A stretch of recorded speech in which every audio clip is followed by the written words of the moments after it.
Hey guys, welcome back. I hope you are having an amazing day. Let's get right into the stories. The first one is an entitled people story. I never thought I'd have to deal with a neighbor as crazy as Karen. When she first moved in next door, she seemed nice enough. A little high-strung maybe, but I figured she was just stressed from the move. Oh, how wrong I was. The problem started about a week after she moved in. I went out to my driveway to head to work, only to find my car missing. At first, I thought maybe I forgot where I parked it, but after searching the street up and down, it was definitely gone. I called the police to report it stolen. They took down all the information and said they'd be on the lookout. A few hours later, I got a call that my car had been found abandoned across town. The officer said there was no damage, so it must have just been joyriders. I was relieved to have my car back unharmed, but annoyed that I had to waste half a day dealing with this nonsense. A couple weeks went by without incident. Then one morning, my car went missing again. I went through the same routine, reporting it stolen and eventually getting it back later that day. This repeated a few more times over the next couple months. It was incredibly frustrating not knowing if my car would be there or not whenever I left the house. The police were never able to find out who was responsible. Whoever it was didn't force entry or cause any damage to the car, so they had nothing to go on. I decided to take matters into my own hands. I installed security cameras covering my driveway and the street. Maybe I could catch the thief in action. It took a few days, but sure enough, I checked the footage one morning and saw my neighbor Karen sneak over to my driveway in the middle of the night. Clear as day, she unlocked my car and drove off. I couldn't believe my polite, unassuming neighbor was the one victimizing me this whole time. I brought the footage to the police and they picked Karen up for questioning. She played dumb at first, insisting it must have been someone else on the tape. But eventually, she broke down and confessed. Apparently, she didn't have a car and was stealing mine whenever she needed to run errands across town. The officers let her off with a warning, which infuriated me. This woman had stolen my car countless times. Over the next few weeks, I kept catching Karen on camera trying to take my car. Each time I would call the police, but she always talked her way out of getting arrested. The most the cops would do is lecture her not to do it again. She just couldn't seem to help herself, though. I finally had enough of this insanity after Karen managed to sneak off with my car again one night. This woman clearly had no respect for the law or consideration for how much this was affecting my life. I came up with a plan to make her pay. First, I plastered the neighborhood with flyers detailing what Karen had been up to and warning people to be on the lookout for her behavior. Next, I submitted posts on all the local community Facebook groups and next door about her with pictures of her from my security footage. The response was swift. People were outraged at what Karen was doing. Many had been victims of car break-ins themselves and were appalled she was getting away with it. Karen's reputation went down in flames as word spread rapidly. To top it all off, I sent an anonymous tip about her theft to the local news station. They ate up the juicy story and sent a van to do an investigative piece right in front of Karen's house. She hid from the cameras, but it was too late. Her face was all over the evening news segment titled, "Neighborhood Car Thief Caught on Tape." Karen couldn't show her face around town after that without getting dirty looks or people yelling at her. She would leave in the morning only to scurry back into her house a few minutes later after being recognized. The harassment from neighbors and shunning from the community finally succeeded where the police had failed. Karen knocked on my door a week later, tearfully apologizing and begging me to call off the mobs. She said she would move away and never bother me again if I just made the uproar stop. I told her I'd consider it if she came with me to the police station and turned herself in for the thefts. She hesitated, but eventually agreed, tears streaming down her cheeks. At long last, Karen was arrested and charged thanks to my persistence. Justice was finally served.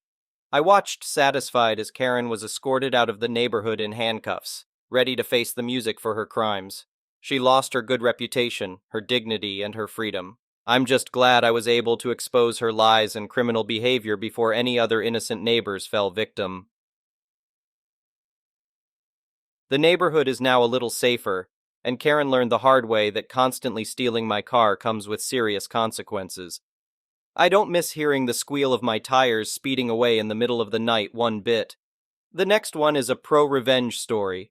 I've never been one to make rash decisions without thinking them through thoroughly. So when I found a lump in my breast 2 years ago, Opting for a double mastectomy wasn't something I took lightly. My grandmother and great aunt both fought breast cancer. I didn't want to take any chances, so I wanted the surgery that would give me the best odds. My friends thought I was being too drastic, but they didn't know the family history like I did.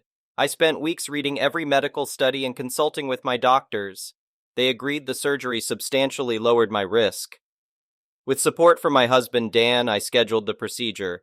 The recovery was long and painful. I knew there would be scarring, but nothing could have prepared me for the reality. Where my breasts had been was two uneven patches of twisted skin that I could barely stand to look at. I started avoiding mirrors because seeing myself upset me so much. I fell into a deep depression. Even Dan's touch or affection made me recoil in shame over my disfigured chest. Therapy helped me process the trauma of losing part of my femininity and beauty, but it wasn't enough to lift me from that dark place I'd sunk into. My therapist recommended I speak to a plastic surgeon who specialized in post-mastectomy reconstruction. He explained the options like tissue expanders and implants that could help restore more natural appearance and contour. I was skeptical, but willing to consider anything that might ease my constant self-loathing. After months of tissue expansion, I had my implants placed last fall. Looking in the mirror for the first time, I cried tears of joy. It wasn't a perfect recreation, but I looked and felt like myself again. My confidence slowly returned as I adjusted to my new normal. Dan was relieved to see me smiling once more. Everything was going smoothly until I returned to work in January. That's when Jill, my obnoxious coworker, took issue with my breasts. We'd never seen eye to eye, but her comments crossed a line. "What size are those things?" she smirked one day. "I bet you went straight for the double Ds." The mocking went on from snide remarks to calling me phony behind my back. She had no clue the journey I'd been through. I asked Jill nicely to keep her opinions to herself, that it was a sensitive subject, but she just laughed it off, saying I needed to grow tougher skin. Every jab chipped away at the healing I'd worked so hard for. Soon I dreaded even being near her. The final straw came after an interaction with a client. Jill snidely asserted my breasts must have distracted the man from doing business. I saw red and snapped, "At least mine aren't fake like the rest of you." She looked taken aback for once as I told her all about the mastectomy and reconstruction. For a second, hurt flickered in her eyes before the mask of indifference returned. Still, she couldn't deny she'd gone too far this time. I filed a complaint with HR, providing documentation of my medical history and surgery. Several coworkers backed me up about Jill's inappropriate behavior they'd witnessed. At the review, she tried defending her jokes, but it was clear she'd created a toxic work environment. To my relief, Jill was let go without severance. After all the cruel remarks mocking my attempts to reclaim my health and confidence, there was finally resolution and closure. My implants may not make me a perfect copy of before cancer, but they gave me a chance at happiness again. And thanks to Jill's mistakes, hopefully other women, the next one is a petty revenge story. Okay, so after we had kids, my ex-husband decided that all chores at home besides the garden were mine, as I'm a woman, and so doing housework and minding the kids should come naturally to me and be effortless. He also told me that I didn't have a real job. I was working as a doctor becoming a specialist. He figured that was the same as being a student, WTF. He also told me that I didn't really make any money. Apparently, the 40% of our income that I contributed was nothing. He told me having kids had made me fat and ugly. At the same time, he wouldn't look after the kids, so I could go and exercise, and was himself happy to sit on the sofa eating chocolate and crisps. He didn't exactly look like when we met either, and would switch between being offended if I didn't join him in eating and telling me to not eat crap. He would tell me how lucky I was to have a man like him and how nobody else would ever want me, and how I wouldn't be able to manage without him. I divorced him. We had to go to court as he refused to sell the house or buy my part of it from me. He refused to pay child support. My divorce lawyer, who only handles divorces, said that even though she was used to a lot, he was really something. His lawyer ended up quitting as he refused to accept that the law was as it is and that no, he could keep all our mutual assets and not pay child support. It took a while, and during that time I was pretty stretched financially, so I couldn't afford a car. So I had to bike everywhere with my kids in a cargo bike, and so I dropped all of the baby weight. I started going out on dates. I found out that even before I had dropped the baby weight, plenty of men were happy to date me, and they were actually handsome and successful men too. A friend of mine asked to borrow my Tinder profile. She had never been single while Tinder existed. She dared me to go on a date with a handsome 15 years younger man. I did. He was really nice, actually. We dated for nearly 2 years. Did I mention he had a six-pack and just wanted to make me happy? I found out that he was actually my neighbor's son, and when we started dating, his dad was still my ex-husband's neighbor. The lawsuit was still going on. He also had the same education as my ex-husband and worked in the same profession. They didn't know each other. Once the divorce was finalized and the house was sold, I bought a flat. And a sports car. Did I mention that he ended up having to split everything 50-50 in the divorce and paying the regular amount of child support? I had proposed a 40-60 split, and for him to pay 2/3 of what is customary in child support in order to avoid a lawsuit, and told him that was less than what the law stated, but he wouldn't listen, so we had to follow the law. Oh, and since the divorce, he's gained all the weight that I lost. I look just as I did before I had kids more than 10 years ago. He looks at least 20 years older. He did meet someone new. She's very sweet and the kids love her. They actually prefer her to him. But to someone as shallow as him, I'm pretty sure that he doesn't feel that he has upgraded. He treats her even worse than he treated me, the kids tell me. I feel sorry for her. Last time I had her on her own, I told her that if they ever split up, then I am fine with her continuing to be in my kids' lives as she doesn't have any kids of her own. The next one is a malicious compliance story. I used to work for a small company which was acquired by a group of investors, did not do a good job of hiding that they are planning to replace everyone with low-skill contractors and sell the company. For all of 2023, they've been pushing us non-stop to update our procedure documentation. Our senior manager announced in FY23 that there will be a monthly quota for procedure documentation. When there was pushback, his response was that it doesn't always have to be complicated procedures or a perfect procedure. He was always spouting something about not letting perfection get in the way of progress, etc. I was already thinking about leaving to finish my degree, so I immediately began the application process. But in the meantime, for most of 2023, I met my quota by documenting the most unnecessary procedures, but I gave them corporate descriptions so it's not immediately obvious. Some of my favorites: how to turn on my computer, accessing information technology resources, how to log on to my computer, utilizing security practices for informational technology resources, how I delete and move files out of Google Drive, allocating digital assets for collaborative processes, how to block your Outlook calendar, automating availability information across teams, how to request new office supplies from Staples, physical asset procurement. Since our team will be let go early in any acquisition pretty early in the process, most of the lower-level managers left or were checked out as they job search. My manager had been so distracted that they never reviewed any of my procedures. I asked for feedback on a few real procedures to make it seem like I was doing what they asked, and basically they simply checked off that I've been meeting my quota. I left the job in December and have started school this spring, but I just heard from an ex-colleague who is still with the company they just discovered my procedures. He just texted me and said the senior manager is furious because other people were basically doing the same thing, and now most of our team is left and they barely have anything documented. The next one is an entitled people story. So, a bit of backstory: I work as a manager for a major cell phone carrier. The amount of times we see customers who don't pay their bill and get mad that their service is shut off is crazy. Like, yeah, we aren't going to continue to provide you service if you don't pay what you owe. But I also do understand that people run into financial issues, and I will do what I can to help them out. Just don't be an asshole, and we will see what can be done. So recently I had a Karen show up to my store in a huff.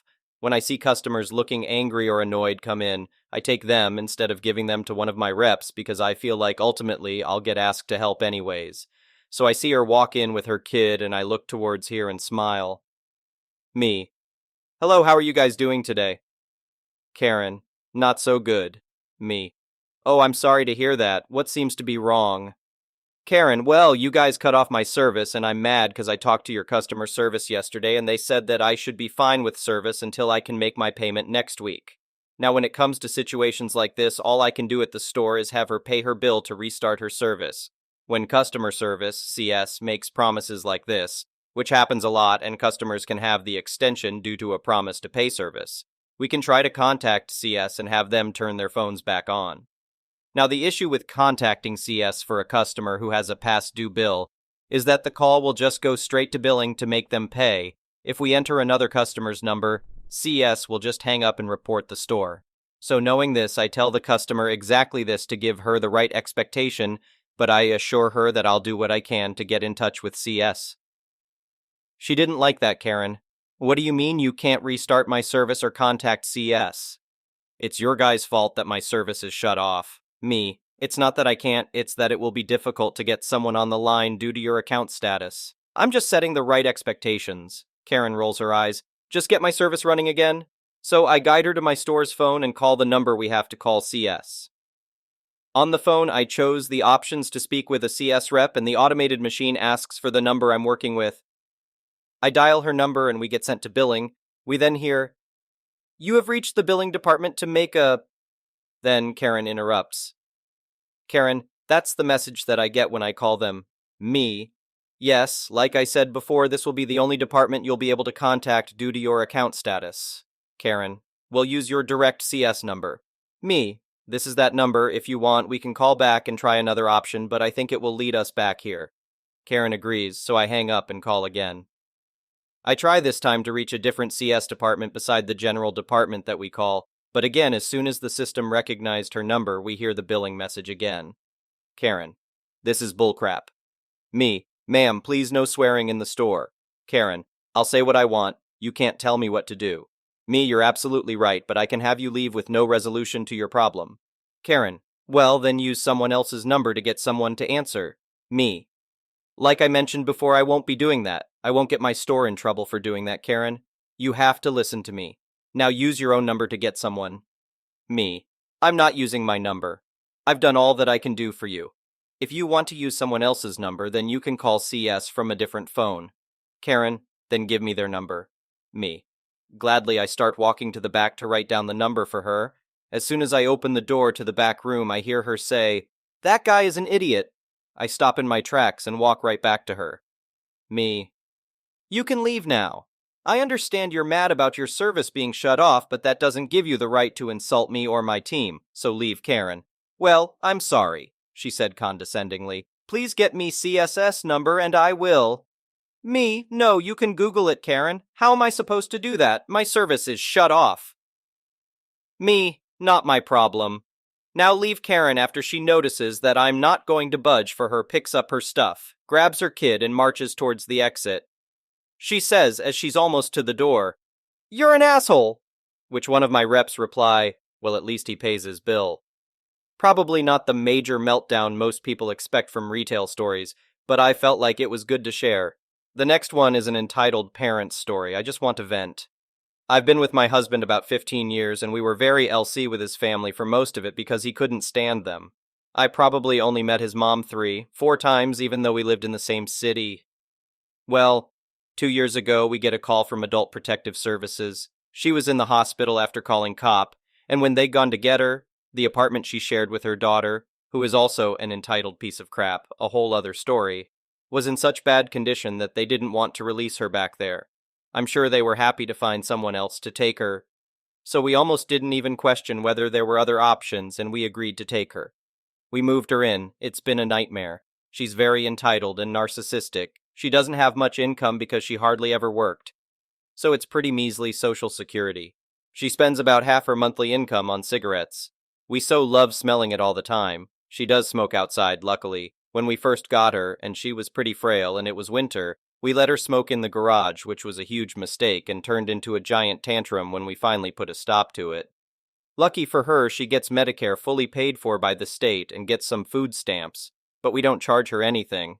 She's a total slob, has probably taken 5-6 showers in 2 years, and we really resent having her here now. She never cleans after herself, makes noise constantly, and frequently acts like a child and throws tantrums. For instance, she ran out of a chocolate muffin she likes, but still had cake and other snacks. She huffed and slammed the pantry and said, "I guess I'll just have to go without as usual." We make sure she gets all her meds, gets food even if her food stamps run out, and drive her to all medical appointments. Some are 90 miles away and take 4 hours. But yeah, she goes without. I wish we'd tried to find an alternative earlier, but we finally are trying. Today I took her to meet with a social worker about Section 8 housing. She made it off the waiting list, and we're waiting to see how much she might get, and whether we can find her a studio or something. The lady explained that she would have to pay 30–40% of her income toward the rent. MIL started idioting about it immediately, how they were going to take all her money. I'm just sitting here like, idiot, you live in my house for free. Why shouldn't you have to pay something toward your own basic needs, such as housing? What the duck? Thank you for watching. I would really appreciate it if you could like the video and subscribe to our channel if you haven't already. We'll see you again tomorrow.